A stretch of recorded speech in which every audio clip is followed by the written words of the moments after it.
Bueno, vamos a ver ahora algo que todos deberían saber.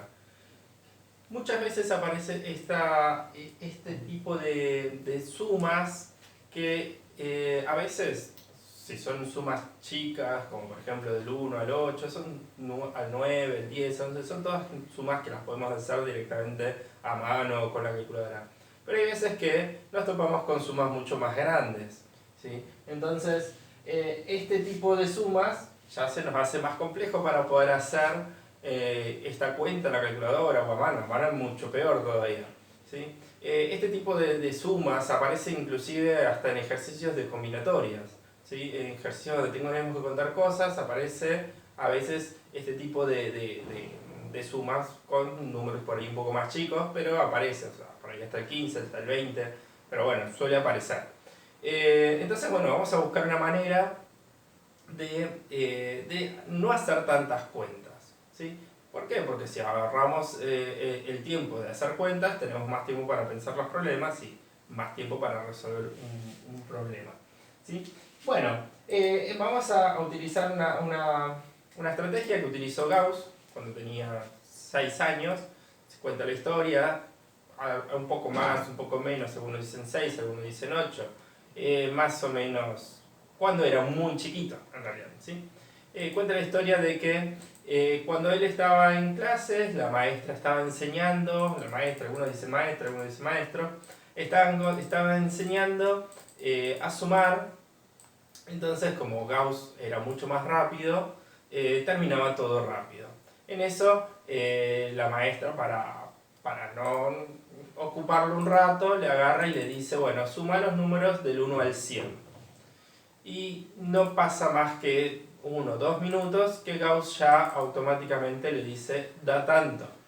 ¿Por qué? Pensando de la maestra de que, bueno, sumar hasta 100 le va a llevar mucho tiempo, ¿sí? Entonces, pero ¿qué pasa? Gauss ya a esta altura ya sabía sumar, sabía restar, sabía multiplicar, dividir, ya sabía mucho más de lo que estaba viendo en clase, ¿sí?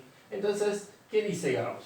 Dice, bueno, si yo tengo que sumar todos los números del 1 al 100, esto me va a dar un resultado, ¿sí? Esto me va a dar un total. ¿Qué pasa si yo escribo?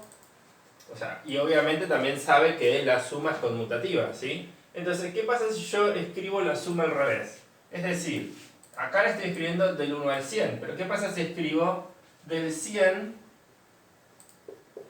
al 1? ¿Sí? ¿Qué pasa si lo hago al revés? El resultado no me va a cambiar, ¿sí? El resultado sigue siendo el mismo número, el mismo total. Pero ahora si yo sumo de esta manera el 100 con el 1, el 99 con el 2, el 98 con el 3. Si yo sumo, acá obtengo 101. Si sumo este, obtengo el 101. Si sumo este, obtengo el 101. Siempre voy a obtener el 101. Si continúo con esto, sumo 101. Lo mismo acá. 101, 101, 101. ¿Sí? O sea que si yo sumo todo esto, obviamente voy a sumar el total y voy a obtener el doble del total, ¿sí? 2 veces el total. O sea, lo que yo obtengo es el doble de lo que tendría que buscar, ¿sí? Entonces, pero si yo sumo todo esto, ¿sí? La suma, esta suma va a ser la suma de todos estos resultados. Pero vemos que aparece el 101. El 101 aparece, ¿cuántas veces va a aparecer? Veamos, acá tengo una suma, dos sumas, tres sumas, hasta 100. O sea, el 101 aparece 100 veces, ¿sí? Si me fijo así, aparece 100 veces. Entonces eso significa que el 101 aparece 100 veces, sería 101 por 100. Esto es igual al doble de lo que yo busco. Entonces, si yo quiero saber cuánto es mi total, yo acá tengo, esto es el doble. Entonces, esto sería 10.100, igual a el doble del total. Entonces, si yo quiero encontrar cuánto es el total, divido en 2. Entonces, 10.100 dividido 2, esto me va a dar el total que busco. Y esto me da 5.050.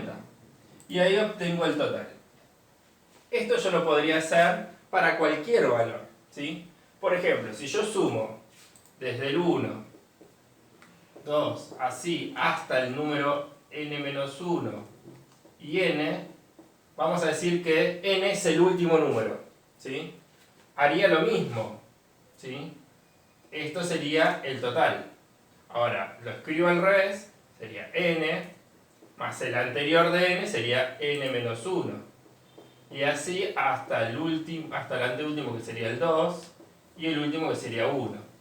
Y esto me sigue dando el mismo total. O sea, escribo lo mismo al revés. Ahora, si sumo así, obtengo n más 1. Acá sumo así, tengo n más 1. Y voy a continuar así hasta el último, hasta el anteúltimo, que sería n más 1, más n más 1. Y esto me da el doble del total.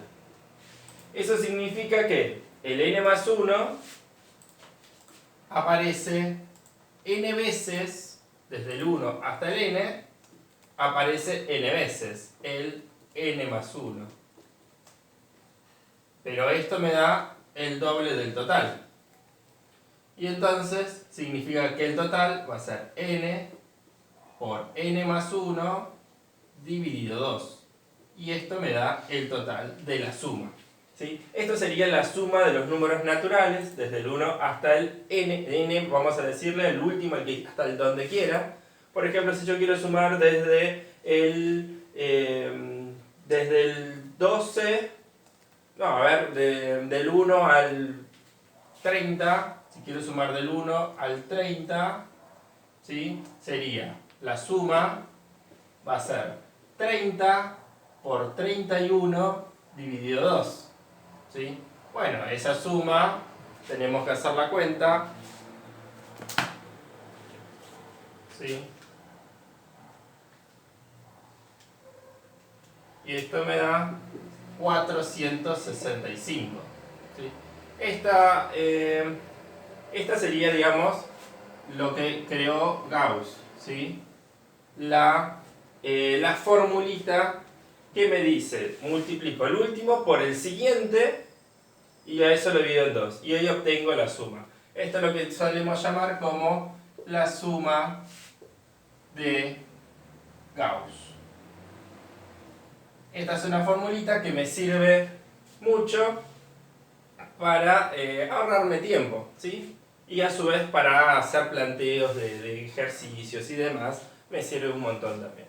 A partir de acá, yo podría ver, por ejemplo, como desafío les puedo dejar, bueno, ¿qué pasa si yo sumo todos los números impares? ¿Sí? Hagamos ese desafío de que luego subo qué es lo que se obtiene cuando sumamos todos los números impares, desde el 1 hasta el que quieran.